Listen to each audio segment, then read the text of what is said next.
మన ప్రభువును రక్షకుడైన యేసుక్రీస్తు పరిశుద్ధ నామమున ప్రియదేవుని సంగమ ప్రియదేవుని బిడ్డలారా, మరో కాల సమయం దేవుని వాక్యం ధ్యానిస్తాను. ముందుగా ప్రార్థన చేసుకుందాం. ప్రార్థన. కృపగల తండ్రి, దయగల మహేశ్వని బంగారు పాదాలకు లెక్కలేని వందనాలు, స్తుతులు, స్తోత్రములు. గతించిన రాత్రి అంతా నీ రేఖల చాటును కాచి కాపాడి సంరక్షించిన దేవా, కాల సమయం సజ్జ లెక్కను చేరి ప్రార్థించుండగా వాక్యమైన దేవుడు వాక్యం ద్వారా నాతో మాతో మాట్లాడి మీరే మహిమ ఘనత ప్రభావాలు పొందమని యేసునామమున నడుచున్నాను తండ్రి. ఆమె. ప్రియదేవుని సంగమ ప్రియదేవుని బిడ్డలారా, ధర్మకార్యపాఠం దేని వాక్య భాగము ఆది కాండము 16వ అధ్యాయము 12 నుండి 16 వచనం ధ్యానం చేసుకుందాము. ఆది కాండము 16వ అధ్యాయము 12 నుంచి 16 వచనములు ఈ విధంగా రాయబడినవి. అతడు అడవిగాడిద వంటి మనుష్యుడు, అతని చెయ్యి అందరి చేతులు అతనికిని విరోధముగా ఉండును.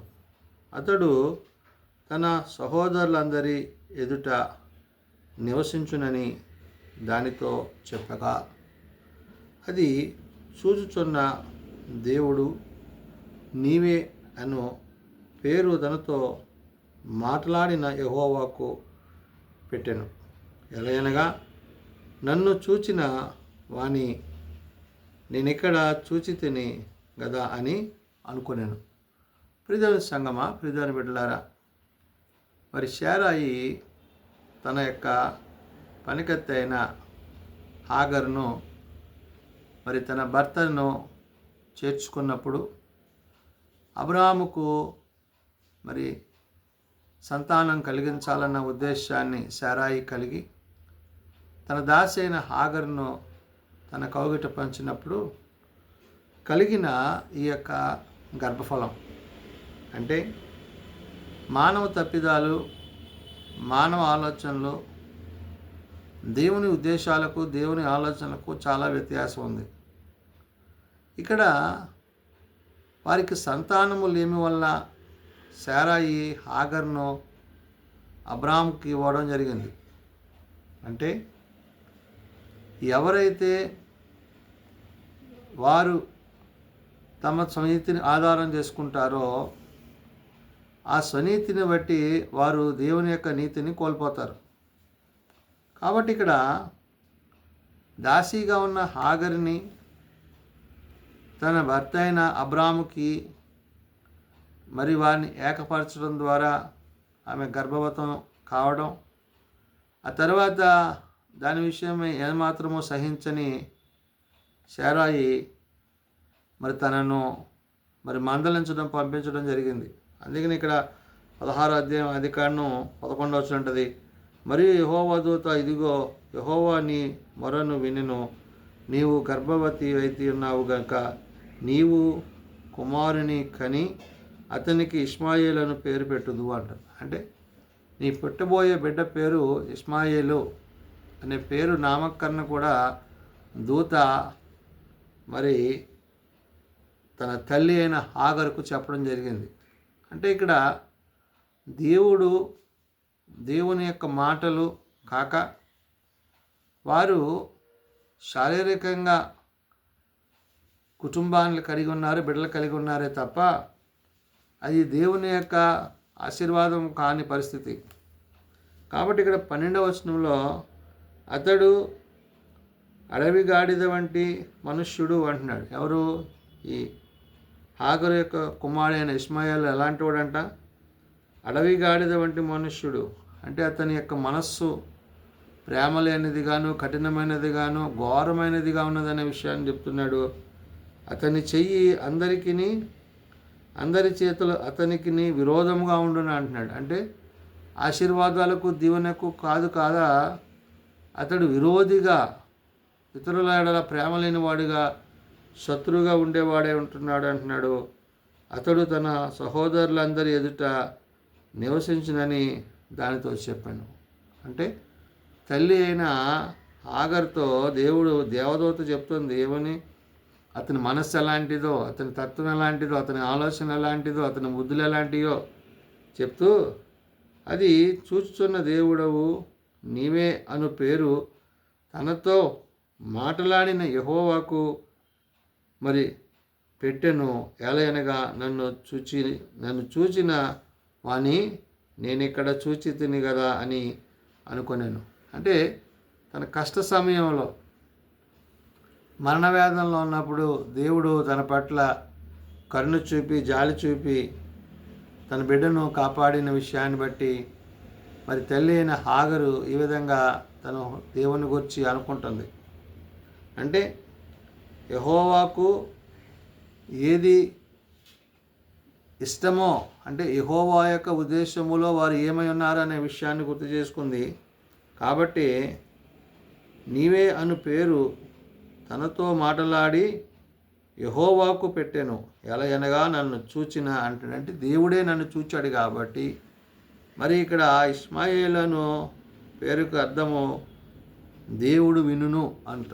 అంటే తన స్వరాన్ని, తన కష్టాన్ని ఆయన వింటున్నాడు అనే విషయాన్ని ఇక్కడ అతనికి నామకరణగా చేయడం జరిగింది.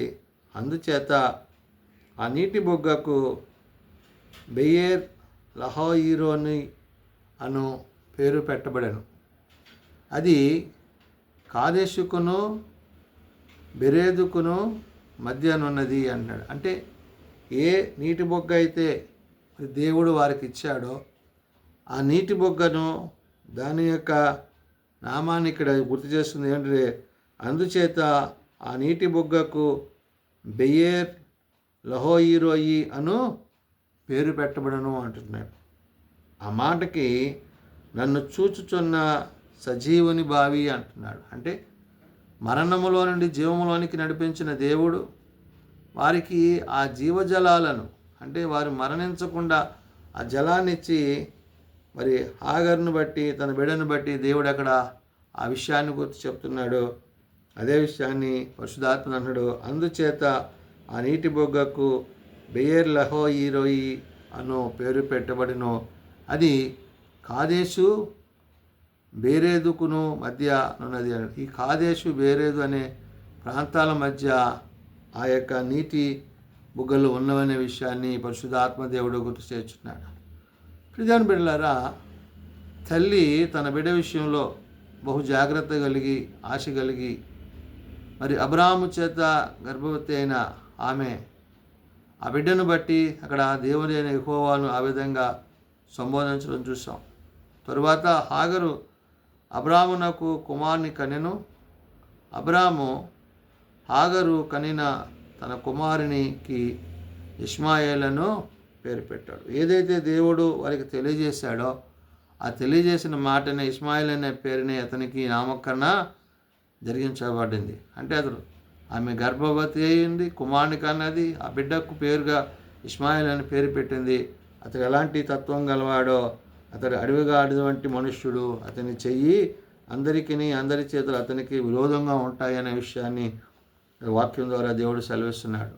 కాబట్టి ఇక్కడ హాగరు అబ్రాహామునకు ఇష్మాయేలును కనినప్పుడు అబ్రాహాము 86 ఏండ్ల వాడు అంటాడు. అంటే ఇతని వయస్సు 86 ఏళ్ళ ఆ టైంకి. అంటే 86 ఏళ్ళ వయసులో మరి కుమారుని కనిన వాడిగా అబ్రాహాము ఉన్నాడనే విషయాన్ని వాక్యము సెలవిస్తుంది. ప్రియమైన బిడ్డలారా, దేవుని చేత దేవుని ద్వారా ఆశీర్వదింపబడడం వేరు. మానవులైన వారు తమ స్వనీతిని ఆధారం చేసుకొని వారు ఆలోచించినట్లుగా తలంచినట్లుగా దేవుని ఆలోచనలు ఉండవు. అంటే అబ్రాహాం భార్య అయిన శారాయి అతనికి పిల్లలు లేకపోవడంతో ఆమెను హాగరుకు ఐగుప్తురాలికి దాసికి ఇవ్వడం జరిగింది. అంటే అక్కడ తన స్వనీతిని చూసుకుంది తప్ప అది దేవుని చిత్తమో కాదో ఆమె గ్రహించలేదు.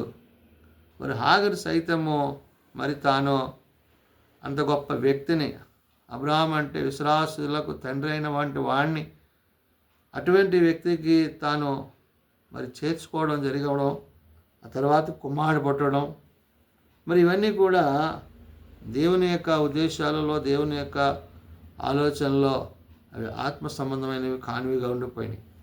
కాబట్టి ఇక్కడ వాక్యం సెలవిస్తున్నమాట, ఎవరైతే ఆత్మానుసారంగా వాక్యానుసారంగా దేవుని చిత్తాన్ని కోసం కనిపెడతారో అటు వారు ఆత్మీయ బిడ్డలుగా ఉంటారు.